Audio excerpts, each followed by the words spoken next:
네, 오늘은 다니엘 11장 17절부터 27절까지 길게 읽고 오늘은 11장을 다 마쳐야 되니까 전체를 읽고 시작하겠습니다. 그가 결심하고 전국의 힘을 다하여 이르렀다가 그와 화친할 것이요 또 여자의 딸을 그에게 주어 그의 나라를 망하게 하려 할 것이나 이루지 못하리니 그에게 무익하리라. 그 후에 그가 그의 얼굴을 바닷가로 돌려 많이 점령할 것이나 한 장군이 나타나 그의 정복을 그치게 하고 그 수치를 그에게로 돌릴 것이므로 그가 드디어 그 얼굴을 돌려 자기 땅 산성들로 향할 것이나 거쳐 넘어지고 다시는 보이지 아니하리라. 그 왕위를 이을 자가 압제자를 그 나라의 아름다운 것으로 두루 다니게 할 것이나 그는 분노함이나 싸움이 없이 몇날이 못되어 망할 것이요 또 그의 왕위를 이룰 자는 한 비천한 사람이라. 나라의 영광을 그에게 주지 아니할 것이나 그가 평탄한 때를 타서 속임수로 그 나라를 얻을 것이며 넘치는 물 같은 군대가 그에게 넘침으로 말미암아 패할 것이요 동맹한 왕도 그렇게 될 것이며 그와 약조한 후에 그는 거짓을 행하여 올라올 것이요 소수의 백성을 가지고 세력을 얻을 것이며 그가 평안한 때에 그 지방의 가장 기름진 곳에 들어와서 그의 조상들과 조상들의 조상이 행하지 못하던 것을 행할 것이요 그는 노력하고 탈취한 재물을 무리에게 흩어주며 계략을 세워 얼마 동안 산성들을 칠 것인데 때가 이르기까지 그렇게 하리라. 그가 그의 힘을 떨치며 용기를 다하여 큰 군대를 거느리고 남방왕을 칠 것이요 남방왕도 힘이 크고 강한 군대를 거느리고 맞아 싸울 것이나 능히 당하지 못하리니 이는 그들이 계략을 세워 그를 치리라. 그의 음식을 먹는 자들이 그를 멸하리니 그의 군대가 흩어질 것이요 많은 사람이 엎드러져 주리라. 이 두 왕이 마음에 서로 해하고자 하여 한 밥상에 앉았을 때 거짓말을 할 것이라. 일이 형통하지 못하리니 이는 아직 때가 이르지 아니하였으므로 그 일이 이루어지지 아니할 것이니라. 자, 지금 27절까지 17절에서 주 문맥의 흐름을 이해를 돕는 그런 의미로 같이 읽었어요. 이미 바벨론을 무너뜨린 페르시아의 그 네 번째 왕인 아하수에로 왕이 야욕이 너무 컸기 때문에 큰 제국이었음에도 불구하고 마케도니아 지역에서 작은 세력으로 일어난 헬라를 치기 위하여 먼 곳까지 이렇게 원정을 했다가 이란에서 헬라 지역까지 오늘날로 말하자면 그리스 지역까지 원정을 간다는 건 작은 일이 아니죠. 그랬다가 오히려 알렉산더에게 패전을 해가지고 이제 페르시아가 망하고 그 다음에 헬라가 이제 세력을 얻게 되었는데 알렉산더라는 사람이 젊은 나이에 갑자기 이렇게 요절을 함으로 그 큰 제국을 4등분 분할해서 네 장군에 의해서 헬라를 통치하게 했다까지 지난 시간에 같이 말씀을 나눴는데 4등분한 헬라 제국이 네 왕국이 된 거죠.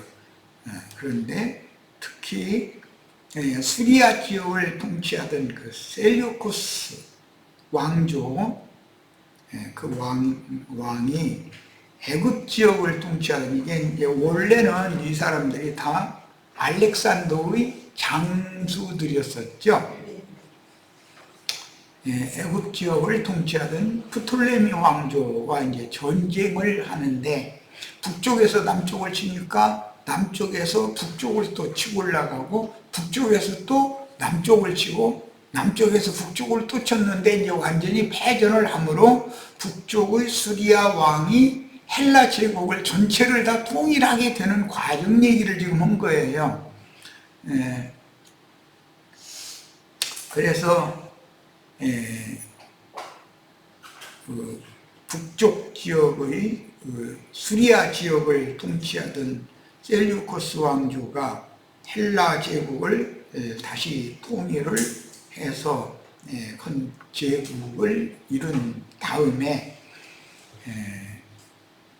수리아의 이제 마지막 왕인 안티오쿠스 에피파네스라고 하는 사람이 남방왕과 전쟁을 아마 어마어마한 큰 대전을 치르고 본국으로 돌아간 얘기가 오늘 우리가 읽은 말씀이 나왔죠. 본국으로 돌아가는 길처가 팔레스타인 땅, 하나님의 영화로운 땅이 거기 중간에 있었기 때문에 거기에다가 예루살렘 성을 정복을 해버리고, 그 전에는 그 애굽 왕조가 팔레스타인 땅을 지배를 했었는데, 이제 북쪽의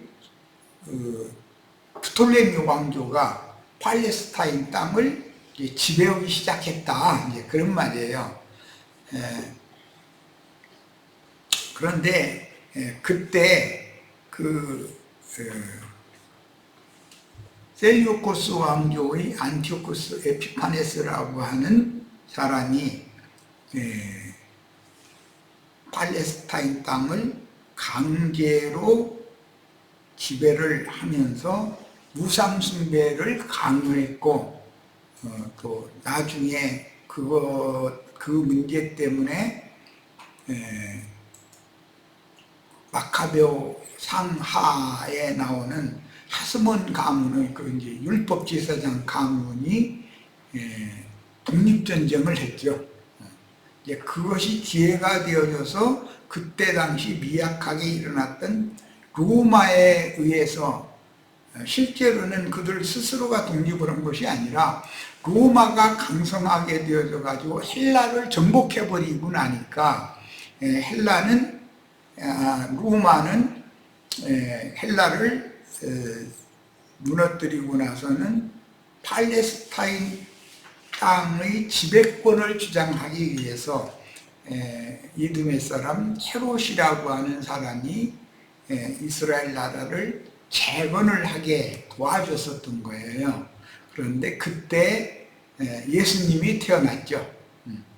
그래가지고 헤롯 왕이 자기의 왕권 강화를 위해서 이스라엘의 왕으로 오신 이를 없애지 않으면 자기의 왕권이 흔들린다 생각했기 때문에 그 어린아이들, 사내 아이는 다 죽이려고 했기 때문에 애굽으로 또 피난을 갔다가 그 헤롯 왕이 죽은 다음에 올라와서 베들레헴에서 사는 게 아니라 나사렛이라는 곳에,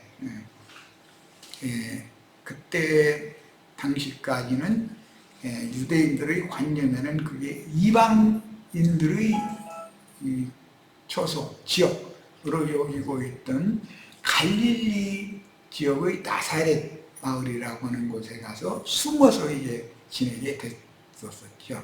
이제 30세가 된 이후에 복음을 전하기 시작한 거예요. 그런데 오늘 말씀은 그때까지 예언된 메시아가 오실 때까지의 그때 당시의 세상 나라의 흥망성쇠, 얘가 어떻게 될 것인가를 지금 우리가 지금 읽은 말씀은 남북 전쟁인데 사실은 헬라의 네 장수들 중에 북쪽을 다스리는 셀류코스 왕조와 남쪽을 다스리던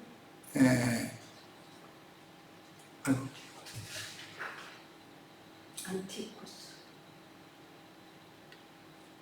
프톨레미. 나 사람 이름이 잘 기억이 잘 안 나네.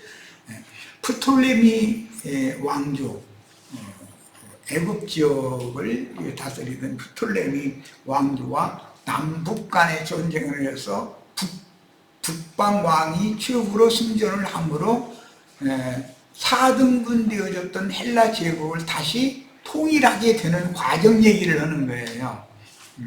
그런데 그 사람이 강성해지고 나니까 우여곡절이 있었고 몇 대 왕이 지나간 다음 이야기인데 강성해지고 나니까 팔레스타인 땅을 강제로 점령을 하고 군대를 주둔시키고 자기 속국을 삼아버린 것이죠. 팔레스타인 땅을. 이게 내용이 이런 내용이에요. 그 사람이 실제로는 헬라의 안티오코스 에피파네스라는 사람이에요. 헬라 제국을 통일한. 그가 미약하게 일어났던 로마에 의해서 정복당함으로 인해서 이제 시대가 네 번째 짐승 나라이며 네 번째 짐승인 로마 제국과 로마 황제 시대가 되었을 때 예언대로 예수님이 오셨다. 내용은 이거예요. 자,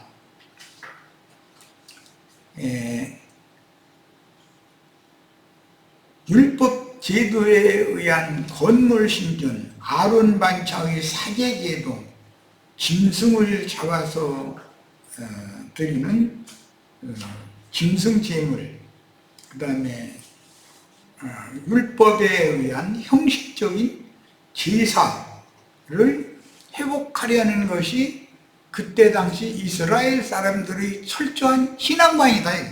그게 하나님께 충성하는 것으로 그렇게 믿고 있었던 거예요. 이제 그런 이스라엘 사람들의 전통과 유래에 대해서 너무나 잘 알고 있는 에돔 족속인 헤롯이 로마의 힘을 빌려서 예루살렘에 헤롯 성전을 세워준 거죠.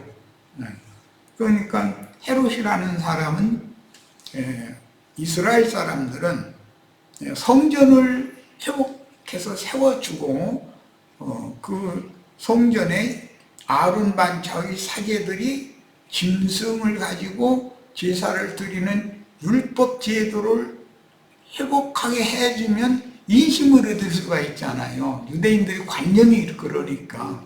그런데 예수님이 오셔서 그 모든 율법 제도를 향하던 모든 율법 행위들에 대해서 매우 비판적으로 말씀을 하시는 거예요. 너희가 참 잘하고 있다라고 하지를 않고, 이제 예수님의 말씀은 오늘 아침에 우연찮게 우리 홍영재하고 다른 형제들로 이런저런 호로고스라는 용어, 흐레마라는 용어, 그 다음에 하나님의 말씀을 사람이 이렇게 말을 하는 것 보고 날려오라고 그러는데, 그런 그 말에 대한 이야기, 이것이 이제 정리가 잘 안 된 것 같아, 내가 보기에는. 그런데 그 원인이 뭐냐면, 태초부터 계신 하나님은 말씀이다 이거예요. 말씀. 그런데 태초부터 있는 생명의 말씀에 관하여는 옛적의 선지자들을 통해서 말씀을 증거하게 했죠. 그런데 이 모든 날의 마지막에는 아들로 말씀을 하게 하심으로 옛적의 선지자들이 증거한 말씀이라고 하는 것이 이스라엘 백성들은 잘 못 알아들었으니까 그렇겠죠. 오해해서 타락한 인간의 그런 율법 행위로 그 말씀들을 적용해서 행하는 것이, 그렇게 행하는 것이 하나님께 충성하는 것이라고 그렇게 오해를 하고 있었던 거예요. 예수님이 오셨을 당시에. 그러니까 예수님이 오셔서 하나님이 말씀이신 하나님이 그런 말씀을 주셨던 게 율법인데, 모세를 통해서 주신 그 율법 말씀의 본래의 뜻은 너희가 지금 실행하고 있는 그것이 지금 크게 오해한 것이고 하나님의 뜻과 맞지 않는 것이다 라는 것을 자꾸 증거를 하는 거예요. 그러니까 이제 자신들은 그게 신념적으로 믿고 그건 믿음이 아니고 신념이죠. 인간의 신념. 그게 세뇌당에 있는 중에 있었기 때문에 결국은 자신들의 그 신앙이라고 하는 것으로 예수를 죽이고 그 자신들의 조상들이 대대로 하나님이 보낸 종 선지자들을 죽이고 거짓 선지자들의 편에 섰던 것처럼 예수님마저도 죽였다 이거예요. 그 원인이 왜 그러느냐, 하나님이 원래 하신 말씀의 뜻을 오해했기 때문이다 이거예요. 그들도 똑같은 성경을 읽는데 너희는 이런 성경을 어떻게 읽느냐 하니까 이렇게 우리는 모세의 글에는 이렇게 하라고 했잖냐 하고 예수님한테 오히려 따지니까 너희가 하나님의 말씀도 하나님의 능력도 모름으로 크게 오해하였다. 그들도 똑같은 성경 구절로는 똑같이 읽은 거 아니에요. 글자로 되어 있는 성경 자체는 그 로고스라는 말씀 자체가 문제가 있는 게 아니에요. 그런데 그것을 타락한 인간관념으로 받아들였는데 그것을 유다서에서는 본능으로 하는 그것으로 망한다 이렇게 표현을 했어요. 이 이제 사람에게 이제 인간의 신념인데 하나님의 말씀을 사람의 교훈으로 가르쳐 버리니까 이게 세뇌당해 버린 거예요. 몇천 년 동안에. 이것을 바로잡으러 예수님이 오셨다. 예수님이 이제 말씀을, 신의 말씀을, 예를 들어서 지금 이제 다니엘서를 우리가 말씀을 나누고 있는데 다니엘이 환상을 봤어요. 그런데 이게 무슨 뜻인지를 몰라. 그러면 하나님께서 가브리엘 천사를 보내서 그것을 풀어서 설명을 해줘야 되는 거예요. 그러면 다니엘은 사람과 지금 대화를 나누는 것이 아니라 말씀을 듣는데 신과 말씀을 듣는 거 아니에요. 신과 대화를 하는 거 아니에요. 신이 하는 말을 사람이 알아들었으면 그걸 자기 백성들에게 가서 인간의 말로 설명을 해야지, 신이 하는 말로 그대로 가서 말을 하면은 백성들이 어떻게 알아듣겠어. 이제 이런 것을 잘 생각을 하시기를 바라요. 그러면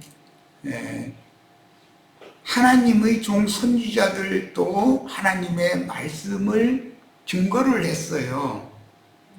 인간의 말을 한 거죠. 그런데 거짓 선지자들도 이게 하나님의 말씀이라 해가면서 사실은 뱀의 말을, 누룩 섞인 말을 증거를 했는데 그 사람들은 힘을 가지고 있고 세력을 이루고 있었다. 이거 율법 제도에 의해서. 그런데 예수님이 오셔서 이제 그 모든 율법 제도에 속한 모든 것들을 전부 폐기하고 본래 하나님이 창세기 1장 1절에서부터 말씀하셨고 그 종 선지자들을 보내서 말씀하신 내용을 사실은 이런 의미를 가지고 이런 뜻으로 말씀하신 것이다 라고 자세히 풀어서, 그들은 들을 기가 없고 안 들으려고 그러니까 제자들한테만 자세히 풀어서 설명을 해주고 너희는 들음으로 봄으로 복이 있다 이렇게 말씀하시는 거예요. 그게 예수님이 제자들에게 영과 생명의 말씀을 선포해서 사람들의 영혼들을 살려주는 말씀이고 완전히 개혁하는 말씀이잖아요. 율법 관념으로 굳어있던 유대교인들이 대대로 거짓 선지자들을 통해서 세뇌당해 와서 오해하고 있던 그런 신관이나 신앙을 바로잡아주러 예수님이 사실 온 거고, 예수님이 이 모든 날의 마지막에 말씀을 하셨는데 그 말씀을 그들은 들을 기가 없었고, 그 말씀은 참남된 말이라고 그들을 나름으로 그렇게 생각했기 때문에 그를 죽인 거 아니에요. 죽이면서 우리가 지금 잘못하고 있다라고 생각하는 것이 아니라 이것이 하나님을 섬기는 예다예요. 그들의 하나님이다. 이게 그들의 하나님. 그러니까 그들의 하나님은 오해된 말씀을 말하는 거예요. 이게 거짓 선지자들에 의해서 잘못 가르침 받아온 그 말씀이 세뇌당해 가지고 그 짓을 한 것이다. 그런데 이것은 대대로 오늘날까지도 똑같은 일이 지금 모든 세대마다 반복되고 있는 것이다. 그런 말이에요. 자, 이렇게 이해를 하시고, 예를 들어서 하나님께서 보낸 종 선지자가 자기 말을 하는 것이 아니잖아요. 하나님의 말씀을 들을 사람들이 이해하고 당세 사람들이 사용하는 언어, 구음으로 신과의 대화를 통해서 신이 보여준 계시를 통해서 받은 것들을 사람의 말로 해줘야 되잖아요. 영의 세계의 말을, 영들의 세계의 말을 받아서 그걸 대언을 해서 사람들을 설득하려면 인간 나라의 말을 해야 될 거 아니에요. 인간 나라의 말을 설명을 해야지. 이제 그런 과정을 잘 생각하시길 바라요. 자, 예수님은 율법 제도에 의한 의문, 우리 번역에는 의문이라고 그랬는데 이건 그람마토스라고 그래가지고 이것은 글자로 이렇게 새겨진 그 똑같은 글자로 되어 있는 말씀을 읽었어요. 이제 그때 예수님이 오셨을 당시에는 헬라 왕 알렉산더가 히브리어와 아람어로 되어 있는 성경을 헬라어로 번역을 하게 만드는 거예요. 그게 70인역 성경이라는 거예요. 그 성경을 예수님이 읽었고 그 성경으로 가르쳤어요. 그래서 성경 번역 과정에서는 70인역 성경 구약 시대의 구약 성경의 말씀은 그 누구도 이러쿵저러쿵 토를 달 필요가 없는 거예요. 그건 누구나 다 예수님이 인정했으니까. 그런데 신약 성경의 말씀이라고 하는 것은 로마의 교황들이나 이런 사람들이 신약 27권만 이렇게 정경으로 인정하고 나머지는 인정하지 않는다. 이제 이런 것도 하나님께서 그렇게 정하셨다고 우리가 받아들이기 때문에 모든 믿는 사람들이 70인역을 예수님이나 당시 모든 사람들이 다 받아들였던 것처럼 이것을 받아들이기 때문에 기독교계에는 뭐 66권이라고 그러는데 원은 시편이 1권에서 5권까지가 있기 때문에 70권이죠. 실제로는 이 70권으로 되어 있는 성경 말씀은 구약 36권과 신약의 27권이 아니라 39권과 31권 하면은 70권이 되는 거 아니에요. 27권이 아니라 4권이 더 늘어나야 되니까. 그러면 우리는 이제 70권이 구약 성경 39권, 신약 성경 31권에서 70권이 하나님의 말씀을 전체를 모든 세대에게 하실 말씀을 다 한 것이다라고 받아들이기 때문에 이 성경 외에 무슨 경이 있느니 무엇이 어떠니 해도 우리는 그런 것을 인정을 않는 거 아니겠어요. 뭔가 어떤 틀이 딱 정해져 있어야만 신앙의 일치를 이룰 수가 있는 거니까 이제 이것이 로마교로부터 내려온 그런 이제 성경을 이제 정경화라고 그러는데 그 신약 성경이라는 것은 헬라어로 다 기록이 된 거니까 헬라 시대 때니까 로마 시대 때지만 헬라의 그 언어나 문화나 문명을 로마는 군사 강국이지만 미국은 군사 강국이지만 원래 근원은 영국 말이나 영국의 의회 제도나 그 문화나 문명을 그대로 흡수한 게 미국이잖아요. 그런 것과 같았다 이거예요. 헬라의 모든 것을 로마는 그대로 받아들였었던 것이다 이거. 세력의 힘, 군대의 힘을 통해서 전 세계를 네 번째 왕국, 전 세계를 통일을 했지만 문화만큼은 헬라의 문화가 로마에까지 다 점령하고 통용이 됐었던 것이다 이거예요. 그런 모든 과정을 통해서 신약 성경이 기독교계로는 27권, 우리는 31권이라고 그러는데 이것이 종교화가 되었어요. 이제 그것이 제일 중요한 것이고 성경을 70권으로 아구리를 딱 맞춰서 정경화한 것이 중요한 것이고 그 다음에는 로마교가 거기에 그 정경화한 것을 믿음으로 받아들이도록 하기 위하여 지금처럼 성경이 이렇게 대량 인쇄돼서 다 누구나 갖고 있고 읽을 수 있고 이런 시대가 아니었으니까 로마 교의 교부들이 조직신학이라고 하는, 흔히 조직신학이라고 하는 교리를 체계화해서 가르쳤단 말이에요. 그런데 교황권을 확립하기 위해서 일부러 그렇게 한 건데 성경을 보지 못하는 상태에서 신부의 가르침만을 받는 사람들은 얼마든지 신부가 이렇다라고 말하면 그 말밖에 안 들으니까 그런 줄 알 거 아니에요. 예를 들어서 이건 우스갯소리에 지나지 않는 것이지만 성만찬식을 이렇게 신부가 떡을 한 쪼가리를 이렇게 혀만 이렇게 내밀면 한 쪼가리 이렇게 올려놔주면 그거 삼키고 포도주 한 잔 마시면 그 떡조가리는 말씀이고 포도주는 영이라고 이제 그래가면서 그게 화채설이라고 그러죠. 예수님이 당신으로 화해진다, 변화된다. 이제 이렇게 가르쳤는데 이것이 구원의 도다. 이렇게 하니까 그거 하는 것이 구원의 도라고 그냥 믿은 것과 같은 것이죠.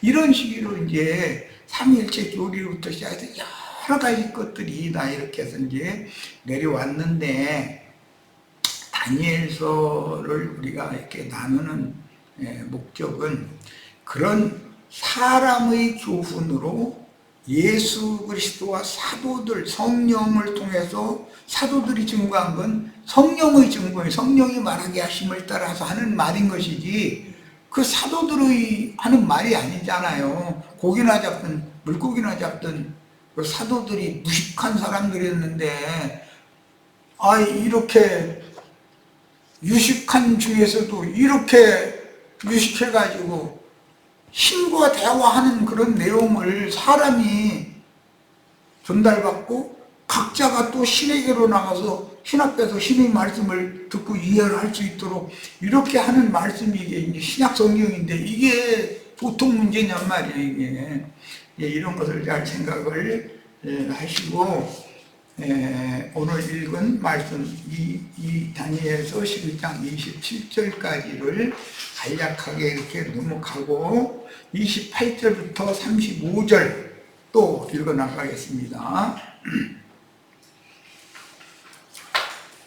자, 그 중간에 있는 자세한 내용들은 꼭 이 자료를 다 읽어보시면은 북방왕이 남방왕을 치고 남방왕이 또 올라가고 또 그걸 화해를 하느라고 어떤 딸을 주고 이런 여러 가지 얘기들이 있는데 이제 그것은 그때 당시 있었던 역사적인 사실일 뿐이에요. 그러나 오늘 우리는 이런 말씀들이 사실은 영적 전쟁, 성경에서 말하는 전쟁이라는 것은 모두 주님이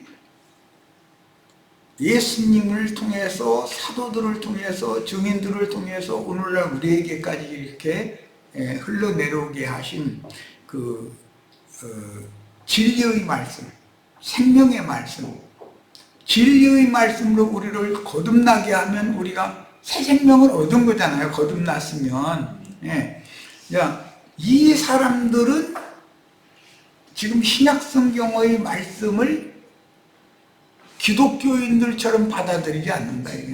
로마교가 변질시켰잖아요. 구약시대에는 유대교의 랍비라는 사람들이 하나님의 본래의 말씀의 뜻을 변질시킨 거 아니에요. 이런 것처럼 신약시대에는 로마교 교부들이나 개신교의 신학박사라고 하는 사람들이 변질시켜버렸다 이거요. 이제 사람의 교훈으로 변개시킨 거예요. 그런 말씀에게 우리의 영혼이 더럽힘을 당하지 않는 것이 정조를 지키는 진실한 신앙이다라는 것을 강조하는 거예요. 그것이 다니엘이나 다니엘의 친구들이 이기는 자를 대표하는 것이고 오늘 우리들이 이기는 자들이에요. 계시록 마지막에 가면 이기는 자들은 성에 들어갈 권세를 얻는다. 그 성은 위에 있는 예루살렘이란 말이에요. 지금 있는 땅에 있는 이런 예루살렘이 아니고 그러나 아직까지도 이스라엘 12지파 사람들은 땅에 있는 예루살렘을 회복하고 땅에 있는 예루살렘 신전과 성벽을 다시 재건축하는 것이 인생의 목적이고 그들이 마땅히 해야 될 사명이라고 아주 철두철미하게 여기고 있는 거예요. 그런데 예수님이 오셨을 때 예수를 죽인 자들의 생각이나 하나도 바꿔진 게 없잖아요. 그대로잖아요. 그 말씀을 너무 크게 오해해서 그런다. 그게 본능으로 아는 지식, 그게 선악을 알게 하는 뱀의 미혹하는 말로 세뇌당했기 때문에 그런다. 오늘날 신부나 목사들이 하는 말이 그렇다고 해서 뭐 처음부터 끝까지 다 거짓말이냐 그렇지는 않고 결정적인 어떤 부분들을 사람의 관념을 심어놓는 사람의 생각으로 하나님의 말씀을 혼잡하게 하는 아주 중요한 어떤 부분에 가서 딱딱 그렇게 만들어 놨단 말이에요. 이제 이런 것을 우리는 잘 깨닫고 이기는 자로 많은 사람들을 옳은 대로 돌아오게 하는 일에 다 쓰임을 받게 하기 위한 목적으로 다니엘서를 지금 나누는 거예요. 옛날 역사를 배우려고 한 것이 목적이 아니고. 자, 첫 시간이니까 해서 마칩니다. 잠깐 쉬었다 이어가겠습니다.